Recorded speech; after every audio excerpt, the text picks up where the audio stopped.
think I have a love-hate affair with Kentucky. I think a lot of black people do. Even maybe with the South in general, you know, even though this is all I've ever known.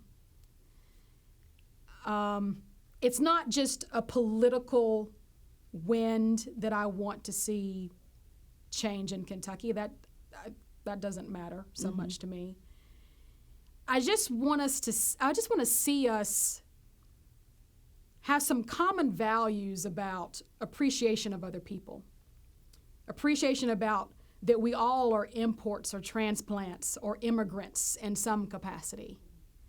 That if we really are filled of faith, whether we're progressive or whether we're conservative, that there is no co-opting God for your own agenda, political or personal.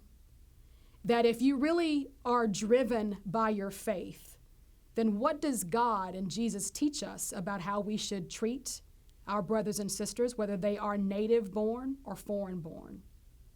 I think that's one thing. We have an seemingly intractable problem with poverty in the southeastern and eastern portion of our state. I mean, those counties have been persistently poor, 40 or 50 of them, since Lyndon Johnson's war on poverty, right? And we don't seem to be moving the needle. In fact, it seems like it's getting worse. They don't even have clean water.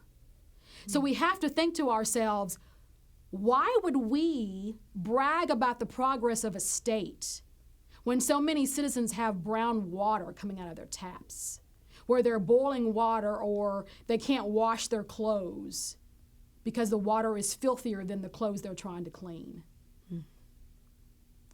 I mean, we have to reconcile that we've still got some serious issues, and we just can't say they're black and white. They are all shades of gray. And we just can't say it's Eastern Kentucky and, well, it's always going to be that way. I think we have to say as a state, here's what we're committed to doing. And it's not always pro-business, it's pro-people. That there should not be any policy that trumps the welfare of its people.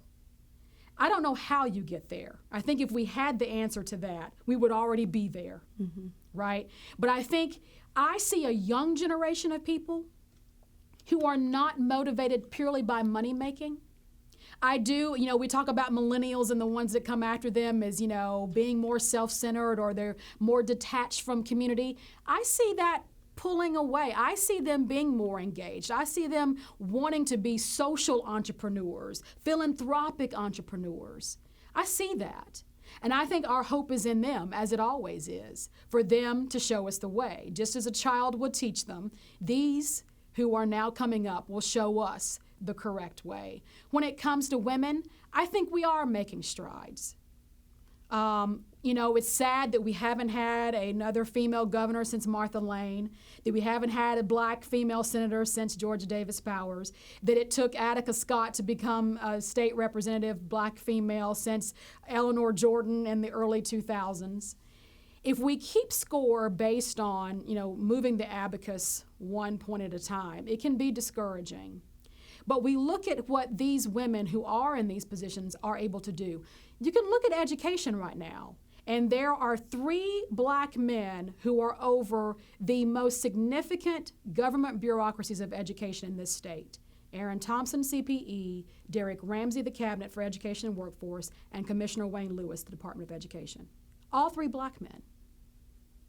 Now, that's something that we're celebrating. Now, we just can't say, get more people with more melanin, the problems go away, right? Because we don't know their politics.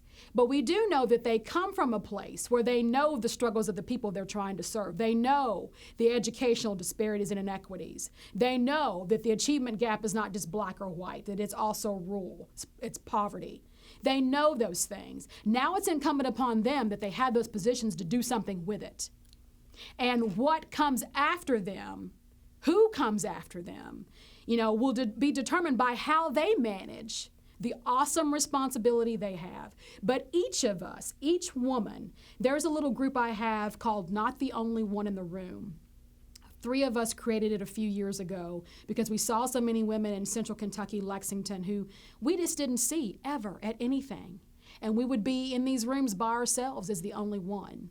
So sometimes it's doing things that aren't necessarily so strategic academically or whatever.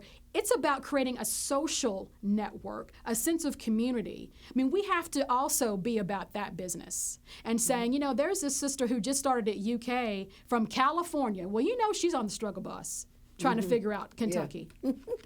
How do we bring her in? How do we show her that she has value, even though she may not feel that when she goes in the classroom? I mean, there are just some good common sense things we can do to help build us up. And we never know in 10 or 15 years how women of color and other women will emerge in this state. I do believe that we're on the cusp of it, and we'll see it. I'll see it in my lifetime. I believe I'll see it in my lifetime.